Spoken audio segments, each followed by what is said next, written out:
చాణక్యుడి నీతి: ఇలాంటి బంధువులకి మనం ఎప్పుడూ దూరంగా ఉండాలి. ఓం శ్రీ ఆచార్య చాణక్యుడి కఠిన సత్యాలు: ఈ లోకంలో నిజమైన సంబంధాలు ఎవరివి? ఎవరు మనవారు? ఇప్పుడు తెలుసుకుందాం. సుఖ సమయంలో అందరూ మనతో ఉంటారు. సహాయం చేసినట్టు నటిస్తారు. కానీ కష్టం వచ్చినప్పుడు వారి నిజస్వరూపం బయటపడుతుంది. చాణక్యుడు చెప్పారు. కష్టకాలంలోనే మిత్రులు, బంధువులు ఎవరో తెలుస్తారు. ఒంటరిగా కష్టాల్లో ఉన్నప్పుడు పొరుగువారు, బంధువులు దాటి వెళ్తారు. చూడనట్టు నటిస్తారు. గుసగుసలాడుకుంటారు. ఇదే నిజం. ఈ లోకంలో అతి దగ్గర వారే కొన్నిసార్లు అతి ప్రమాదకరం. చాణక్యుని నీతి శ్లోకం: ఆతురే వ్యసనే ప్రాప్తే దుర్భిక్షే శత్రుసంకటే మిత్రం చాప్తికాలేషు భార్యాం చ బిభవక్షయే.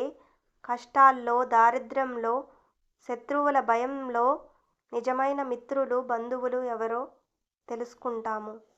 అందరినీ సులభంగా నమ్మకండి. మనసును, రహస్యాలను రక్షించుకోండి. మాటలు తక్కువగా, జాగ్రత్తగా మాట్లాడండి. ఎందుకంటే బంధువులే కొన్నిసార్లు వెనక్కి గొడవ తీస్తారు. మీరు ఎదిగినప్పుడు, విజయం సాధించినప్పుడు పొరుగువారు, బంధువుల ముఖంలో ఈర్ష్య కనిపిస్తుంది. ఆ ఈర్ష్యే వారి నిజమైన ముఖం. చాణక్యుడు హెచ్చరిస్తున్నారు. వారి దగ్గరికి వెళ్ళకండి. ఇతరులపై ఆధారపడకండి. సొంత కాళ్లపై నిలబడండి. స్వావలంబననే నిజమైన బలం.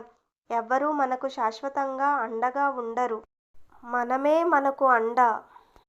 సమయం గడిచే కొద్దీ మీరు చదవండి, కష్టపడండి, మనసును, శరీరాన్ని బలోపేతం చేసుకోండి. ఆత్మవిశ్వాసంతో ముందుకు సాగండి. ఇదే నిజమైన జీవిత విజయం. కాలం అనేది న్యాయమూర్తి. ఇసుక గడియారం ఖాళీ అవుతుంది. చాలామంది మసకబారిపోతారు.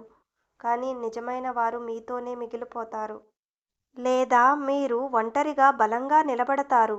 చాణక్యుడు చెప్పినట్లు ఈ లోకంలో ఎవ్వరినీ అతిగా నమ్మకండి. స్వయం కృషిపై ఆధారపడండి. జాగ్రత్తగా జీవించండి. విజయం మీదే.